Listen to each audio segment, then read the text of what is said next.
Hi everyone, this is Rene Ruiz. I'm with Nationwide Purchase Loans and I thank you for tuning in. Today we're going to talk about what a 1031 exchange is. Why are we talking about it? Well, with property values reaching record highs, we know that anyone who's an investor who's looking to sell their investments is looking at record highs as far as what the tax liabilities would be. And the fact is, a 1031 exchange is a great tool. It's something that experienced investors are going to be very well versed in.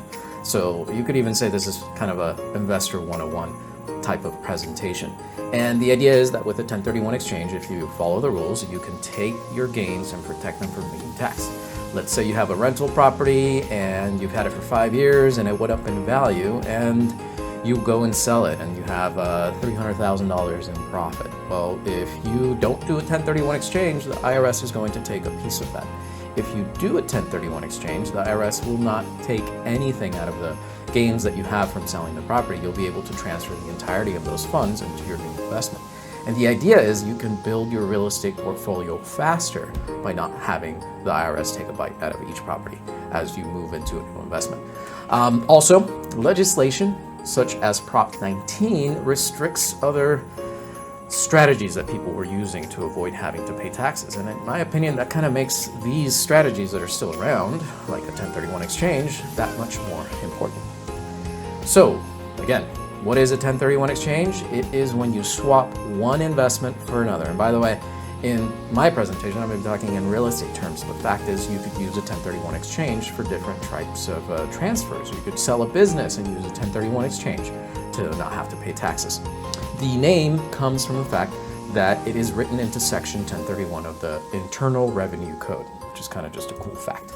The big picture is that you have a rental property, and rather than having to pay taxes on it and then reinvesting a lower amount, you want to transfer the entirety of your gains to a new investment. Well, you go ahead and sell that property, and as long as you follow the rules and you go through a 1031 exchange attorney and you don't actually take possession of those funds, you can actually avoid having to pay those taxes. And you're going to pay fees for the service, but it's going to be a lot less than what you would have paid the IRS. And by doing so, by following the process and meeting all of the requirements, you're going to be able to move more money into that future investment. And if you keep doing it over and over and over again, you can actually do it perpetually until you actually are no longer here. And at that point, it becomes someone else's problem. Here are the requirements for full deferral. Must purchase a like-kind investment. If you have a farm and now you want to go buy an apartment building, it's probably not going to jive. The replacement property must be of equal or greater value. And I also understand that you have to replace the debt. If you had a $200,000 mortgage, the new property has to also take a $200,000 loan. You must invest all of your proceeds to get a full deferral, but you can technically take some of the profit for yourself and pay taxes on it, but then now you're not getting a full deferral, it's only partial. And by the way, I'm sure there's more paperwork involved. The title has to remain with the same holder and taxpayer. You can't switch title during a 1031 exchange. Example, you can't take your wife off. If you're both on title and you want to do a 1031 exchange and she's still alive, you're going to have to put her on the title with you. There's requirements that you have to meet. These are timelines. You must identify the new property within 45 days of closing escrow on the one you sold. And the new purchase has to close escrow within 180 days, which is going to be 6 months. A few key terms and definitions. Like kind basically just means of the same nature, character, or class. Again, the example I gave was if you're selling a farm and you want to do a 1031 exchange, well, you're probably going to have to look for an agricultural property to replace the one that you're selling. An apartment building or a commercial warehouse is probably not going to work. Boot, very important term.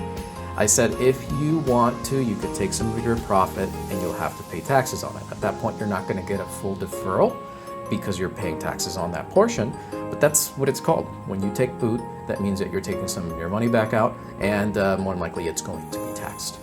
And last, what is a reverse exchange? Well, it's exactly what it sounds like. Instead of selling your home and then finding a replacement property, you go to a 1031 exchange company, you give them money, they purchase a new property for you, then you go ahead and sell yours. You still have to meet all of the requirements, the 45 days and the 180-day limits. Thank you everyone for tuning in and for watching. If there's any other topics that you'd like us to cover, please let us know. I really truly do enjoy shooting these videos and doing the research behind them.